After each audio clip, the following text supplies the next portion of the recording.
नमस्कार, जी न्यूज देख रहे हैं आप और मैं हूं आपके साथ शीरीन। महाराष्ट्र में आज से अगले 15 दिनों के लिए कोरोना सख्ती लागू कर दी गई है। जरूरी सेवाओं को छोड़कर सभी दफ्तर आज रात से बंद रहेंगे। कोरोना को रोकने के लिए ब्रेक द चेन अभियान की शुरुआत की गई है। जरूरी सेवाओं से जुड़े लोगों के लिए यातायात सेवाएं जारी रहेंगी। Bank, petrol pump, e commerce प्रतिबंध के दौरान खुले रहेंगे। तो महाराष्ट्र में आज से अगले 15 दिनों तक कोरोना संक्रमण को लेकर ये सख्ती जारी की गई है। जरूरी सेवाओं को छोड़कर सभी दफ्तर आज रात से बंद रहेंगे। इसके अलावा इस अभियान को ब्रेक द चेन अभियान कहा गया है।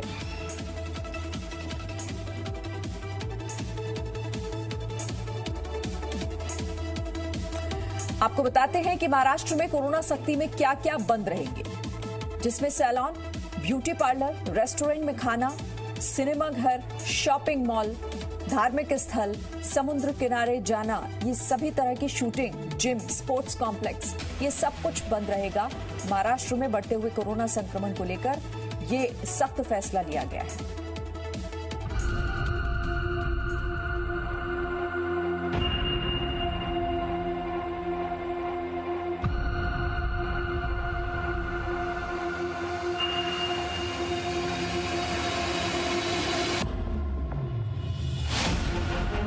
आखिरकार महाराष्ट्र में कोरोना को रोकने के लिए लगाई बड़ी पाबंदियां। मुख्यमंत्री उद्धव ठाकरे ने ब्रेक द चेन अभियान के तहत लगाई पाबंदियां। पिछले साल के मुकाबले पाबंदियों में कई छूट, लेकिन राज्य में धारा 144 लागू। जी हां, महाराष्ट्र में कोरोना के रिकॉर्ड आ रहे मामलों को रोकने के लिए महाराष्ट्र सरकार ने आज रात 8 बजे से अगले 15 दिनों के लिए कई पाबंदियों का ऐलान कर दिया है। पूरे राज्य में धारा 144 लागू कर दी गई है। हालांकि बीते साल की तरह लॉकडाउन नहीं लगाया गया है और न ही इसे लॉकडाउन का नाम दिया गया है, बल्कि इन पाबंदियों को ब्रेक द चेन अभियान कहा गया है। इसके तहत सभी गैर जरूरी सेवाएं बंद कर दी गई हैं। बेवजह लोगों के निकलने पर रोक लगा दी गई है। महाराष्ट्र के लोगों को संबोधित करते हुए उद्धव ठाकरे ने कहा कि हालात ऐसे बन गए हैं कि हमें इस तरीके की पाबंदियां लगानी पड़ रही हैं। उद्धव ठाकरे ने लोगों से एकजुट होकर कोरोना को हराने की अपील की। मी पुन्हा एकदा सगळ्यांना हात जोडून विनंती करतो आहे की आजपर्यंत जी काही निर्बंध आपण टाकलेले होते त्या निर्बंधात आता आपण अधिक वाढ करतो आहोत आणि हे निर्बंध उद्या 8 वाजल्यापासून संध्याकाळी 8 वाजल्यापासून आपल्या राज्यात लागू होतील। चलिए अब आपको बताते हैं कि अगले 15 दिनों तक क्या क्या पाबंदियां लगाई गई हैं। रेस्टोरेंट खुलेंगे, लेकिन वहां बैठकर खाने पर रोक है। समुद्र किनारे पर जाने पर रोक लगा दी गई है। स्कूल, कॉलेज और निजी कोचिंग क्लास बंद रहेंगे। पार्क और वाटर पार्क जाने पर प्रतिबंध लगा दिया गया है, यानी ये बंद रहेंगे। सिनेमा घर और मॉल भी बंद रहेंगे। साथ ही ब्यूटी पार्लर और सैलून अगले 15 दिनों के लिए बंद रहेंगे। वहीं सभी धार्मिक स्थल बंद रहेंगे। पूजा पाठ तो होंगे, लेकिन लोगों के जाने पर रोक लगा दी गई है। इसके अलावा मायानगरी में सभी तरह की शूटिंग पर रोक लगा दी गई है। इसी तरह जिम और स्पोर्ट्स कॉम्प्लेक्स बंद कर दिए गए हैं। महाराष्ट्र सरकार ने पाबंदियों के बीच इस बात का ध्यान रखा है कि लोगों को ज्यादा दिक्कत नहीं हो, इसलिए कुछ छूट दी गई है।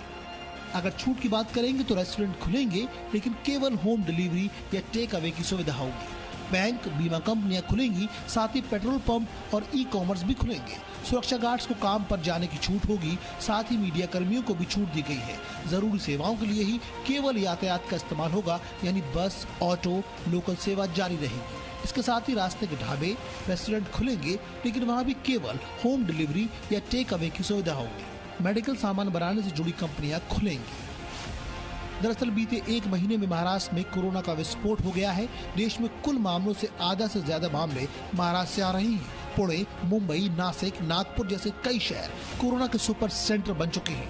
पूरे महाराष्ट्र में कोरोना के रोज मामले 60,000 से ज्यादा आ रही है। महाराष्ट्र में अब तक 35 लाख से ज्यादा लोग संक्रमित हो चुके हैं और 58,000 से ज्यादा लोगों की मौत हो चुकी है। महाराष्ट्र में कोरोना का संकट इतना बढ़ गया है कि ऑक्सीजन तक की कमी पड़ने लगी है। मुख्यमंत्री उद्धव ठाकरे के मुताबिक हम कोरोना के पीक तक पहुंचे हैं या नहीं, ये नहीं कह सकते।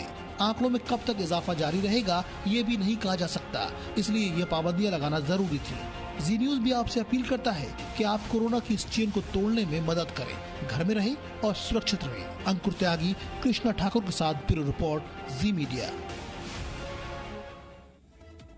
तो महाराष्ट्र में सख्ती की तैयारी, आपको दिखाते हैं कि कैसे महाराष्ट्र में कोरोना विस्फोट हो रहा है, कैसे तेजी से बढ़ते हुए मामले और इसके बाद उद्धव सरकार को आखिर क्यों नई पाबंदियां लगानी पड़ी हैं।